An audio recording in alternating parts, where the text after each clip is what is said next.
Okay, cool. So just to introduce myself, my name's Alex. I'm going to be chatting to you guys about Ubiquiti today.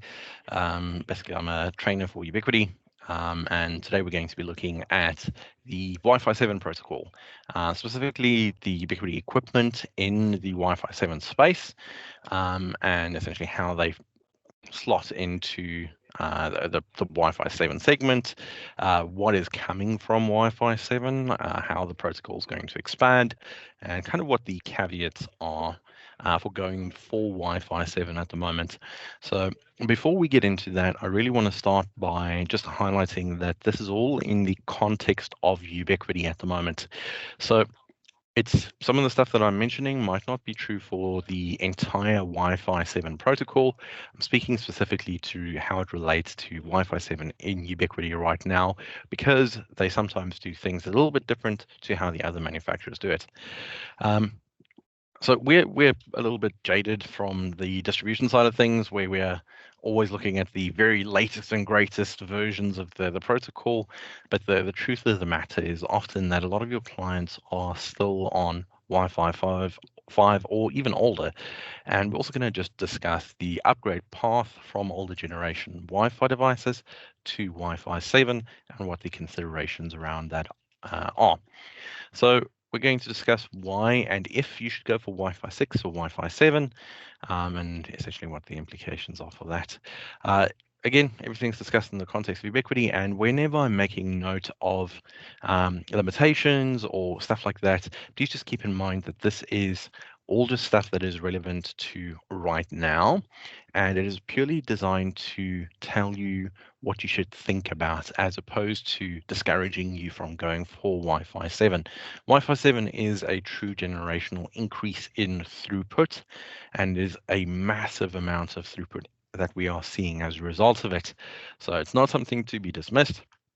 It is for the first time a real and big increase in throughput. So I think the best place to start would be to look at the different Wi-Fi generations and compare kind of what they are capable of. So just to get started, we'll talk about the 802.11 protocol. So if you've spent any time in the Wi-Fi space, you're very bored of the term 802.11 by now, I'm sure. But essentially 802.11 is the primary protocol that allows client devices like mobile phones and laptops to connect to a access point, and for those devices to be from different manufacturers. So Ubiquiti access point and a Samsung mobile phone, for example. Um, it basically allows interoperability between devices. And specifically, we're allowing Ethernet connectivity or network connectivity between them. This protocol, 802.11 protocol, is constantly evolving as well.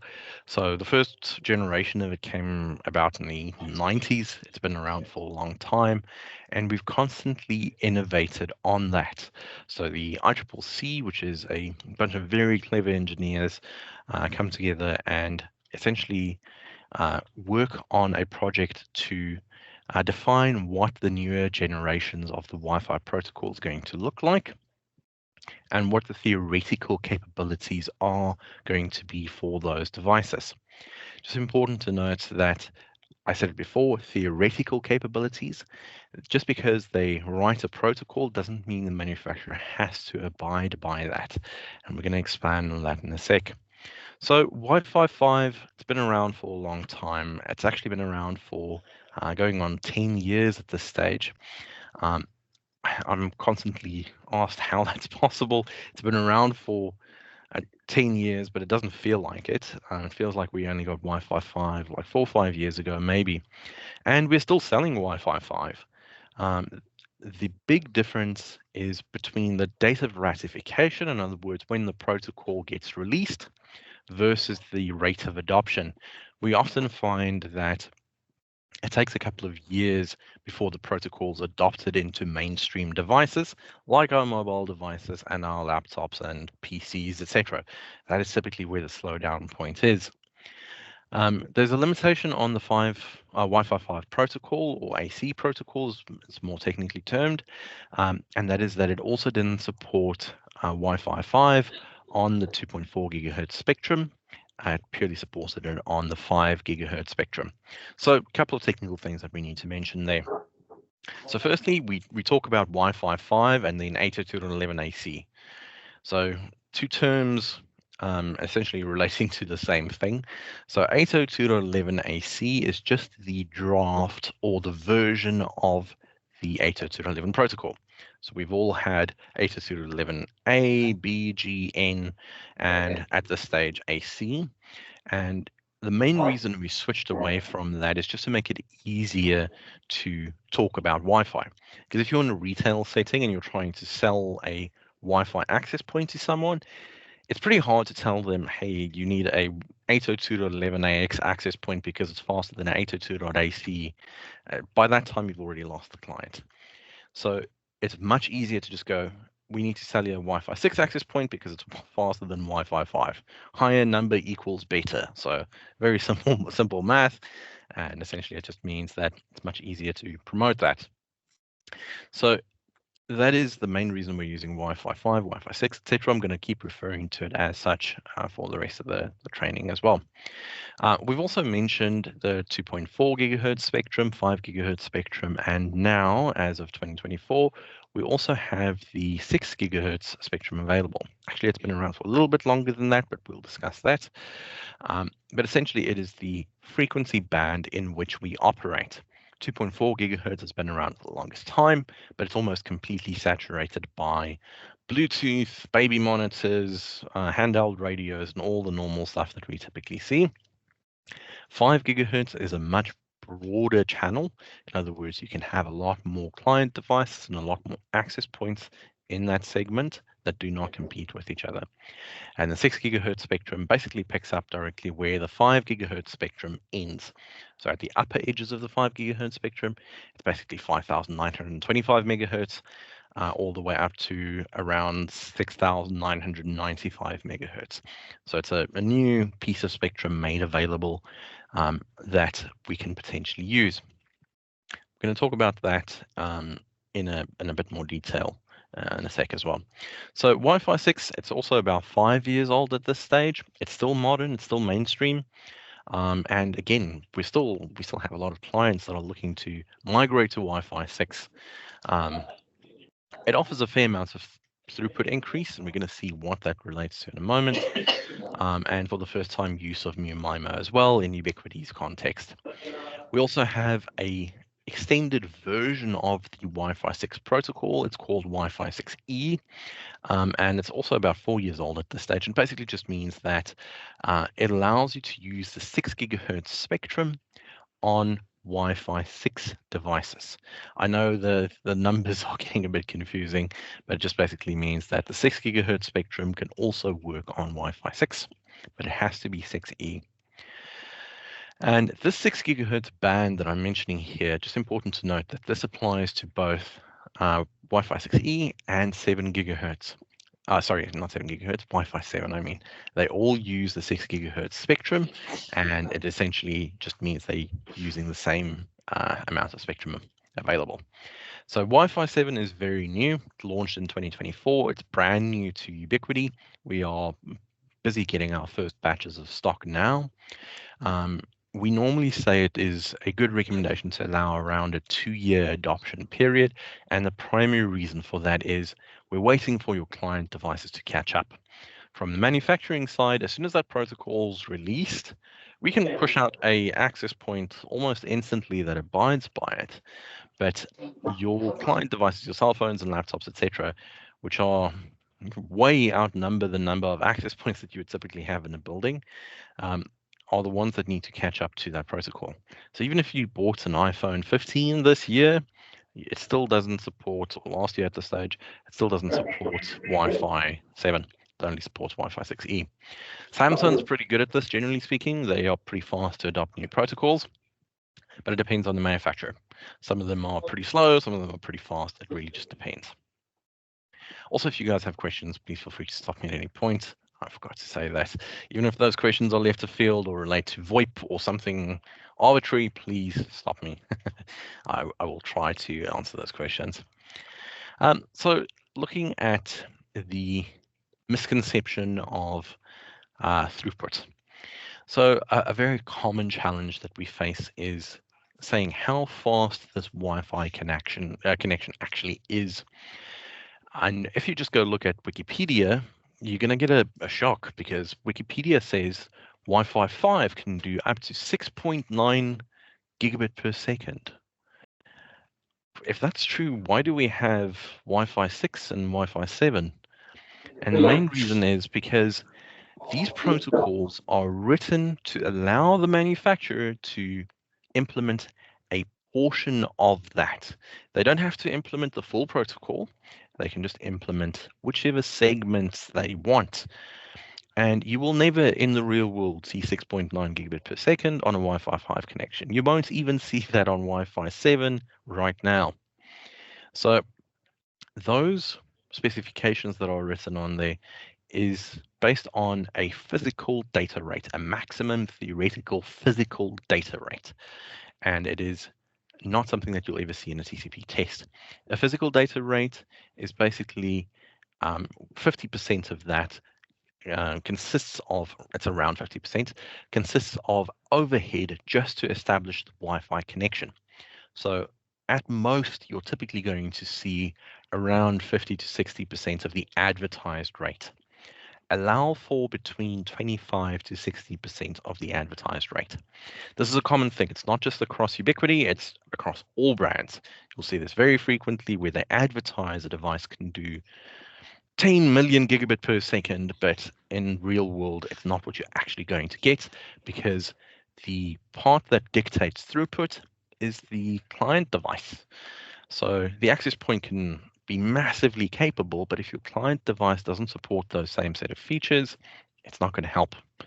So speaking of that, it is a big balancing act that your manufacturer has to maintain.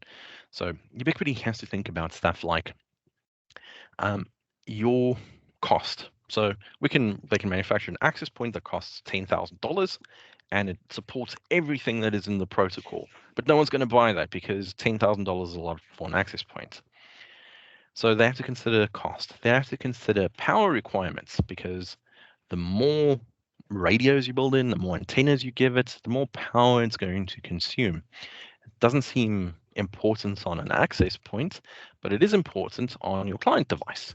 Your laptops, your mobile devices, etc., they need to conserve power.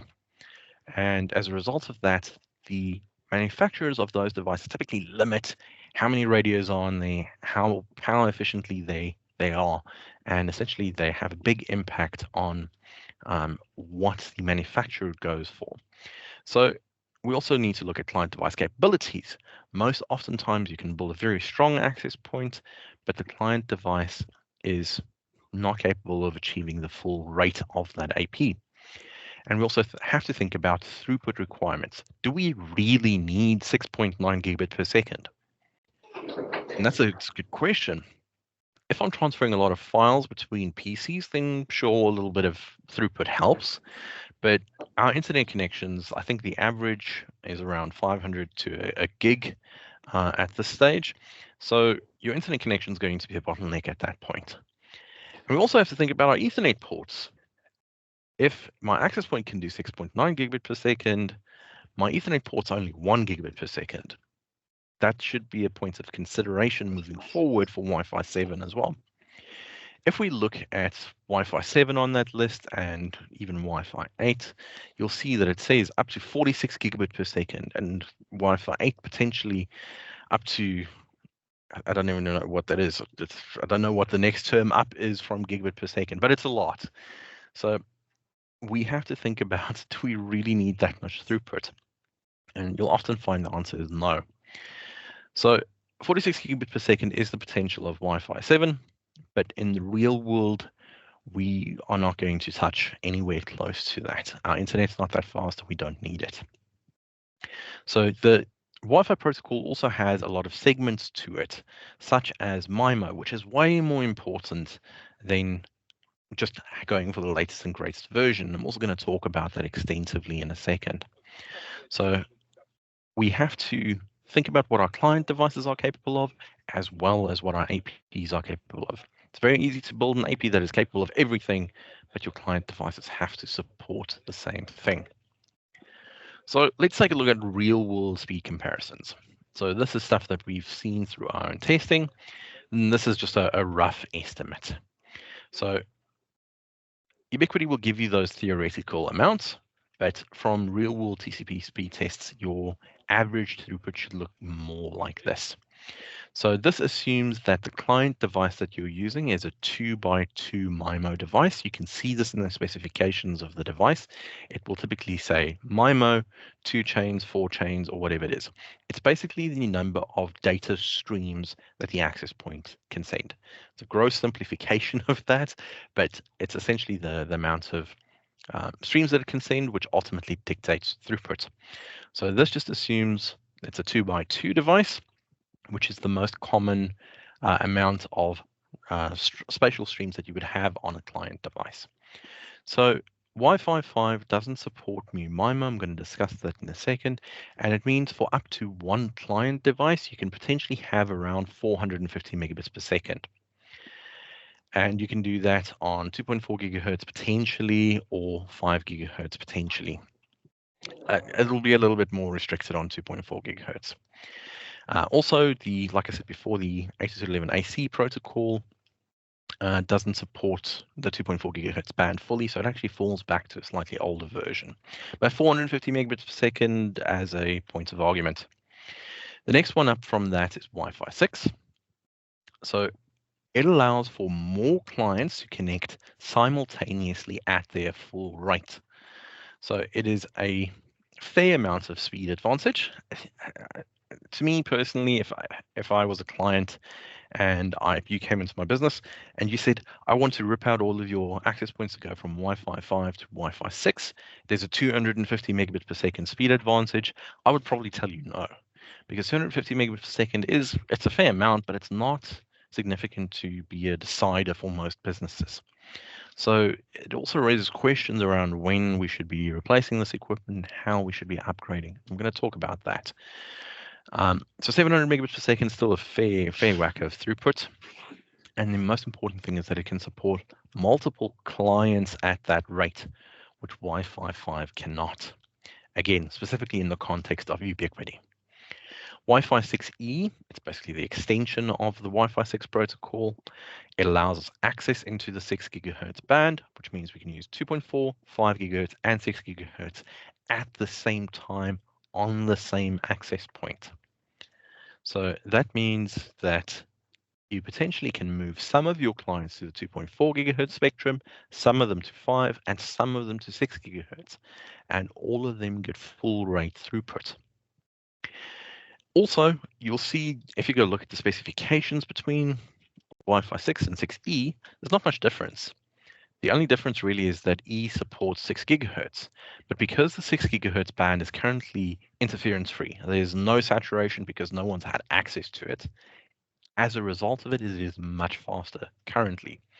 As it gets saturated in the future, sure, it'll slow down again, but for the moment, it is much faster. And then Wi-Fi 7. So Wi-Fi 7 is also going to use the 6 gigahertz band, and then we have new technologies called MLO and puncturing, which I'm going to discuss in depth in a second as well. But it potentially allows us up to 2.8 gigabit per second, even on the current generation of Ubiquiti access points. 2.8 gigabit per second is quite a lot. As a result of that, we also have to think about our upstream Ethernet. We have to think about our network connections. I'm going to expand on that in a second as well. So let's take a quick step back and discuss MIMO. So MIMO is multiple input, multiple outputs. It is basically the number of simultaneous data streams or spatial streams that your client device can accept. On Wi-Fi 5, if I had a single client device, I would get around 450 odd megabits per second, like I said before. That's perfectly fine on a single client, but in the real world, we typically don't have a single client. We have multiple clients connecting to the same AP. And with single user MIMO, or SU-MIMO as we call it, it essentially means that as soon as you have multiple users, it has to split its available time between those users, and it has to reduce throughput as a result of it. So all Wi-Fi today is still a half duplex technology, which means it's still a talk then listen principle. It's not a talk and listen at the same time. With SUMIMO access points can also only communicate to one client device at a time. So it'll basically go, okay, I'm going to go to this mobile phone. I'm going to give it full rate. And then as soon as the transmission stops, I'm going to go to the laptop and I'm going to give it full rate. But it has to split that time that it has available between the client devices. It happens so fast we don't really even notice it, but the result of that is less throughput for my client devices. And the more client devices you have, it will start to reduce your throughput more aggressively as you scale up. So this is SUMIMO. Most of your modern access points, and specifically Wi-Fi 6 and Wi-Fi 7 access points, will support a technology called MU-MIMO, multi-user MIMO. And if I just looked at a single client device, it would still seem like a fair improvement. I went from 450 to around 700 megabits per second, which is okay. But where the real advantage of Wi-Fi 6 and Wi-Fi 7 is if you have multiple client devices. So with multi-user MIMO, it just basically means that if your radio has, or your access point has 4 streams, it can take 2 of those streams and send them to one client device, and 2 of those streams and send them to another client device at the same time. So it's able to communicate at the full data rate to those client devices at the same time, which means I don't have to compromise my airtime for multiple client devices. And it potentially allows me to have 4 mobile devices connecting at the same time that are not causing a reduction in throughput for any of the other client devices. It's a big advantage. And to give you a speed test example, you'll see that for the first client device, they're still doing about 630 odd megabits per second. Second client device, about 690. And in the third client device, there's a weird one. It says 1.4 gigabit per second. How and why? That basically is just to illustrate that if you had a Wi-Fi 6E capable access point, you could put 2 of your client devices on the Wi-Fi or on the 5 gigahertz spectrum, and the other one device you could put on the 6 gigahertz spectrum, and it can still do its full rate. So if you have them in multiple frequencies, the client devices from 5 gigahertz can make full use of it, 6 gigahertz can make full use of it, etc. Again, if I just combined all of that throughput together, I'm looking at about 2.8 odd gigabit per second, which means my access point will have to have a 2.5 gig Ethernet port on it. And it means your upstream switching will have to support that as well.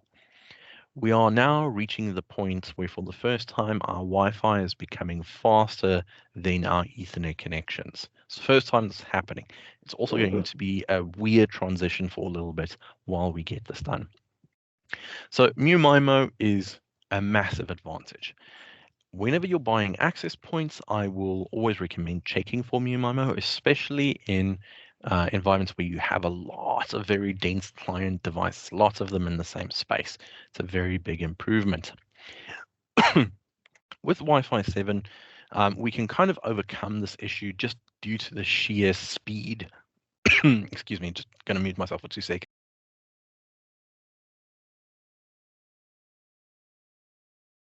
Sorry about that. So with Wi-Fi 7, we can kind of overcome these limitations just through the amount of speed that we have it. An important other thing that we typically look at when we're deciding which Wi-Fi generation to go for is the amount of client devices. So this is a bit of a difficult one to answer. How many client devices can I have on an access point? The question is pretty vague because it comes down to how thin can you slice a piece of pie? If you have X amount of throughput, how much do you want to share to your client devices? So for example, for some clients, or for some customers, some client devices will have to have 100 megabit per second each. But in other environments, you don't need 100 megabit per second, you'll only need about 10. So it depends on how you want to split it. As a rough estimation, Ubiquiti says on Wi-Fi 5, approximately around 250 client devices. Wi-Fi 6, you'll typically have around 350 odd client devices. Just keeping in mind again that when we give this figure, it assumes that you're going to split some of the client devices to 2.4, some of them to 5 gigahertz. And if we look at Wi-Fi 6E, we see that we have a massive jump in the number of client devices. So up to about 600 client devices. And that's purely because we can put a lot of them on 2.4, a lot of them on 5, and a lot of them on 6 gigahertz. So we can have more of them. It's a tri-band radio. And then if I go to Wi-Fi 7, a weird thing happens. I'm saying that it only supports around 300 megabits per second. This is only relevant right now. Ubiquiti could release a device tomorrow that completely blows this out of the water. I'm just purely talking about the only Wi-Fi 7 access points that they have right now, and that is the U7 Pro. Currently, it only does 2x2 single user MIMO on Wi-Fi 7. In other words, it is a much faster connection, but it is less capable of handling concurrent users. So Wi-Fi 6 and Wi-Fi 6E still have a slight advantage there, just for the moment. As soon as Ubiquiti release their U7 Enterprise version or something like that, I'm assuming they're going to build something like that, then essentially that will no longer be the case, and you will see more client device support on those things. So let's take a little bit more of a in-depth look at the Wi-Fi 7 protocol and what really makes it so revolutionary, and why do we get so much more throughput as a result of all of this. So like I said before, your modern Ethernet connections are still full duplex, while Wi-Fi connections tend to be half duplex. This means that inherently your access points have a disadvantage. They also have a lot more data overhead. So on Ethernet, your data payload is much larger, whereas with Wi-Fi, we have a lot of overhead associated to it to just establish the link. All this just basically means that as you add more devices and as there's interference, it becomes difficult to scale. Whereas fixed Ethernet tends to just be a 1 gig Ethernet connection because they have multiple strains of copper and they can do full duplex communication. The key focus for most people designing wireless networks has been up to now to minimize channel interference. But because 6 gigahertz has so much more spectrum available, we're kind of shifting that focus to instead look at how we can very aggressively offload client devices from the 2.4 and 5 gigahertz spectrum onto the wider 6 gigahertz channel. So wider spectrum utilization is the primary focus. It basically just means that we're going to try and push client devices to Wi-Fi 7. A Wi-Fi 7 client device, like a mobile device or laptop, will naturally favor the 6 gigahertz band anyway.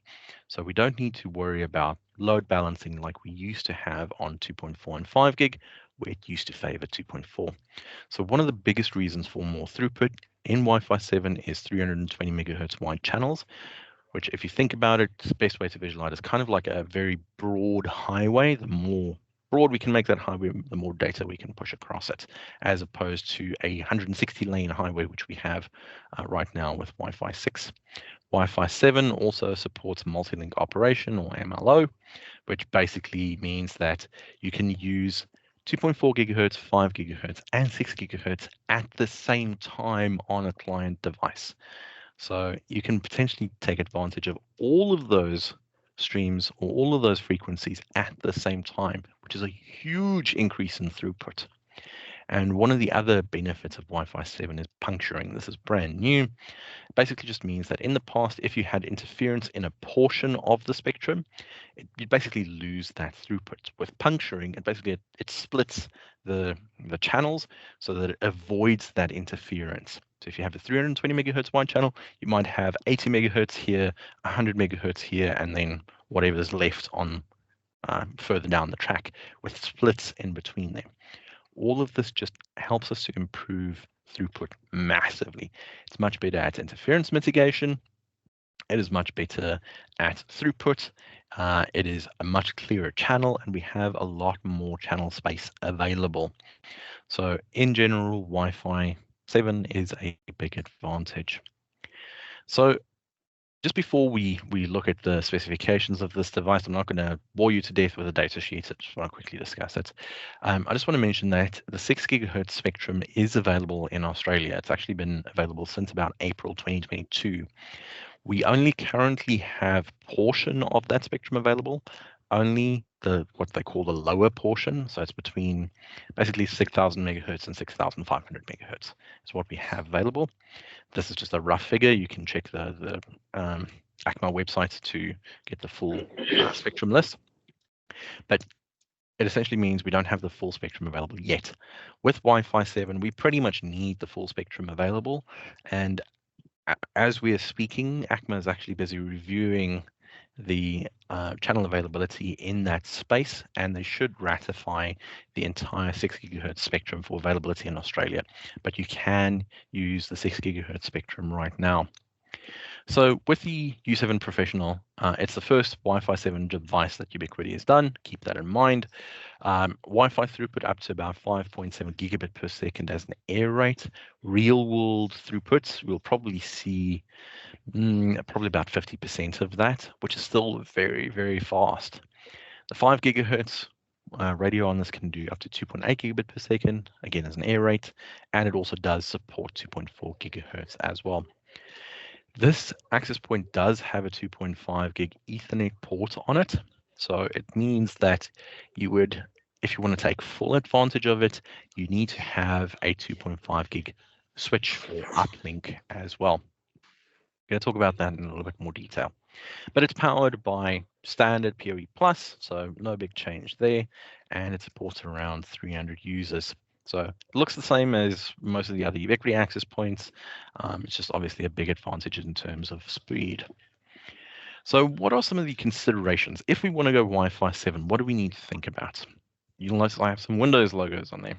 This isn't something I expected to be talking about, but again, this is something that we need to think about. Again, my aim here is not to discourage you from going for Wi-Fi 7, it's just to show you the implications. So Windows 10 doesn't support 6 gigahertz, which means you can't fully utilize the Wi-Fi 7 protocol on Windows 10. That came as a bit of a shocker to me because I'm still rocking Windows 10, and I think a lot of your customers are. So big points of consideration, if you want to make use of Wi-Fi 7, you probably have to use Windows 11 or later. Windows 7, by today's standards, I hope most people are off Windows 7, but limited modern Wi-Fi support. It might only work on the 2.4 gigahertz portion of the radio. If you still have any customers on Windows XP, please get them to upgrade. Now is the time. XP doesn't support modern TLS standards anymore, so it's not a secure or safe way to connect. But please get them to change over. And we also need to talk about security. So a big consideration in Wi-Fi 7 is this change from WPA2, which has been around for a long time, to WPA3. It is an evolution of the WPA protocol. WPA is the primary protocol that we use to secure our Wi-Fi connections. Because we're just sending data over the air, there's potential for people to intercept that data. WPA3 and WPA2 are perfectly secure. You will need pretty big supercomputers to try and get through WPA2. I mean, WPA3 at this stage is still 100% secured unless something has happened in the last couple of hours that I don't know about. So from our own testing, WPA3 offers a bunch of advantages. So one of the big benefits to it is it allows more throughput by having less overhead, while making use of more stringent and stronger cryptography methods that basically means it's more secure and it's faster. So there's no real disadvantage to WPA3. The disadvantage that we do have is in support for our client devices, our mobile devices, our laptops, our cell phones, etc., might not necessarily support this yet. From our own testing, WPA3 is in a weird spot. It's supposed to be backwards compatible to WPA2, but I've personally seen that it is not always the case. Ubiquiti even warn you when you're enabling WPA3 that you might experience some connectivity issues. So in my own testing, it just didn't find the Wi-Fi 7 access point with WPA3 enabled on it because my client device didn't fully support WPA3. This will change as we get more and more devices that support this, but it's kind of in a little bit of a weird spot at the moment. Just so you know, if you're trying to set up WPA3 and you're experiencing any weirdness around that, it is a very common thing, at least for right now. And that also brings us on to the way we mitigate this issue. So one of the ways we can do this is by splitting out our SSIDs so that we can have WPA set up on our normal network and WPA3 set up on our Wi-Fi 7 network. Best practice for Wi-Fi always dictates that you use as few SSIDs as possible. It makes it easier for the client device to roam. There's less overhead. It is a big advantage in general. But because of WPA3, it might mean you end up in a scenario like this, where you have to separate out your IoT devices, your corporate network, and then your Wi-Fi 7 network as well. And if your network setup looks like this, it basically means a client device has to pick a band. It has to go, oh, either I'm going to go onto one of these SSIDs, and it doesn't have seamless roaming between the bands. So I can't just go connect at 2.4 gigahertz, roam up to 5, and then roam up to 6 gigahertz because of the SSIDs and the way they are split. So it's just a point of consideration. It's more complex network setups and potentially introduces a few problems. Some of the other considerations around Wi-Fi 7, and one of the biggest ones is you pretty much need to upgrade your entire fixed network connection as well. If you want to make full use of it, it means you're going to have to shift away from 1 gig Ethernet. And the logical step up from that is 2.5 gig Ethernet. We already have kind of a problem with this because Wi-Fi 7 can go much faster than 2.5 gig. It can go 4 gigabit per second or 10 gigabit per second quite happily. But our switching in the back end of that doesn't support that amount of throughput yet. So right now, the access point that Ubiquiti have built is designed to fit into that niche slot where it will work on 2.5 gig Ethernet and you don't need to throw everything out and go to 10 gig Ethernet. The benefit with 2.5 gig Ethernet is that you get to use your existing cables. If you have existing deployments, you would have probably put down Cat5e cable on the walls. Cat5e can do 2.5 gigabit per second, which is fine. If you wanted to go 10 gig, it means you have to rip those cables out and replace them with Cat6. So it becomes expensive to do it that way. So the Wi-Fi 7 access points right now, there's no benefit in really designing a device that does 10 gigabit per second with a 10 gig Ethernet port because most people won't be able to make that switch yet. It's a big point of consideration. And also, there's a cost implication. Obviously, if we're ripping out switches and replacing them with 2.5 gig, there's a cost. And 2.5 gig switches are a little bit more expensive at this stage than 1 gig Ethernet would be. So we also need to think about stuff like our aggregation points. Do our aggregation points keep up? Because on most networks, you'll have a bunch of switches going to an aggregation switch, and that aggregation switch needs to support enough throughput for all of the downstream connections. So it means we have to replace our switches, our aggregation switches, potentially our cables, and we have to think about our internet connection downstream from that. Is there any benefit? Am I going to see a real benefit by doing this? So it's a big change to the way a business would potentially work. It's a big point of consideration. My second to last slide, just on the last couple of considerations here. So if you're still installing a lot of Wi-Fi 5 access points or have customers with a lot of them, one of the primary things that I tend to think about when I'm deciding which AP to go for is thinking about PoE. So a lot of the Ubiquiti Wi-Fi 5 access points still use, I think almost all of them do, 24 volt PoE. 24 volt PoE is going away. and most people are switching to 48-volt PoE for Ubiquiti access points. And all Wi-Fi 6 and Wi-Fi 7 access points are 48-volt PoE. It just means to you that there is less clutter because you can power it directly from a switch. You don't need to get PoE injectors. You don't need to have all this clutter in your server room to just give power to these access points. For me, that would probably be the deciding factor. I would just go, okay, Wi-Fi 6 or 7. I wouldn't even look at 5 as a result of getting rid of the PoE injectors. So it's a big point of thought and consideration. So it means easier management, less clutter. And the last slide I have here is just to discuss how we would go about upgrading. So depending on where your client's at in this journey, they might still have a lot of devices on Wi-Fi 4 or Wi-Fi 5 or wherever they're at. So we're going to look at Wi-Fi 5 since that tends to be the primary one that's out there. Wi-Fi 5 is still ideal for use in low density client environments.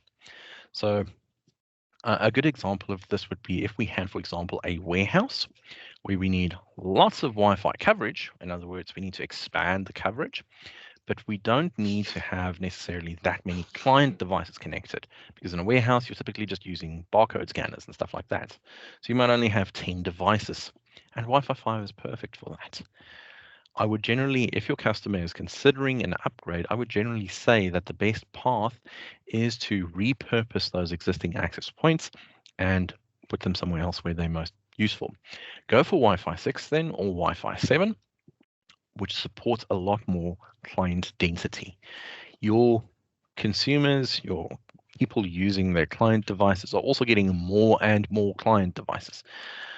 Most people on Earth today will have 2 or more client devices, cell phone or mobile phone, laptop, and maybe something else. So client device density is increasing, and Wi-Fi 6 is still currently the go-to. Most people will still opt for Wi-Fi 6 as the primary one to go for. It's better than Wi-Fi 5 and currently Wi-Fi 7 in terms of the number of client devices it can handle. It is not better in terms of throughput when it comes to Wi-Fi 7, but it is better in terms of handling multiple clients for the moment. This will 100% change in the future. That's just right now. Wi-Fi 6E still offers a big benefit. It allows you to use the 6 gigahertz spectrum, still very fast, more than a gigabit per second, and it allows you to operate in very densely populated environments where you have lots of client devices. And just wide device availability. So Wi-Fi 6 is pretty much on every device for the last, 4 or 5 years. So it is widely available. Wi-Fi 7, we are still on the very early adopter phase of this, which means you're going to struggle to find client devices that support it. And it will take about 2 years on average for that to saturate through where the client devices are now mainstream on the Wi-Fi 7 protocol. It's a very common thing to see in Wi-Fi where it takes a bit of time for this to do it. But if your customers are looking to future-proof their solution, Wi-Fi 7 doesn't really have any drawbacks. The only limitation on the current generation of access points is just in terms of the number of client devices. That being said, 300 is still a lot for most businesses. I don't think most businesses would have too much of an issue with that. You can typically just deploy more APs and more evenly space your client devices between them in order to still get the same capabilities as Wi-Fi 6, just with higher throughput. That pretty much concludes my training. Do you guys have any questions for me?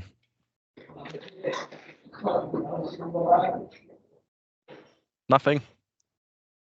Okay. I did either a very good job or a very poor job. I'm hoping you guys enjoyed it. Yes. Yes. Okay, now let's. Yes. And the last question mentioned the PO injectors. Can you talk about that? Yep. So that's a good point. So in the previous session, we got asked, can we use our existing PoE injectors?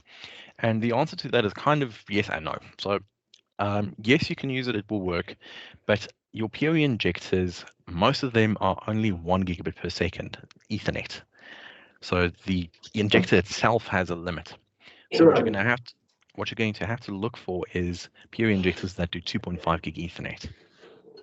They are hen's teeth at the moment, but Ubiquiti does do a version of it, and some of the other brands do them as well. So 2.5 gig Ethernet, and it has to support PoE+. If you're looking for something that's PoE++ and 2.5 gig Ethernet, that is a hard chore. It's a very difficult thing to try and find. But your standard 1 gig Ethernet power PoE injector will still, if it's PoE+, provide enough power and will provide adequate throughput for connectivity. It just means you're not getting the full capacity of Wi-Fi 7. Any other questions? Nothing. Okay. Cool. So if there's any further questions afterwards, you guys are more than welcome, as always, to shoot me an email. Happy to assist. Yeah, anything comes up. Thank you. Thank you, Alex. Thanks for your time. Appreciate it. See you in June. Yes, that's it. That's it. We'll be there. Thank you so much. All right. Thank you. Bye.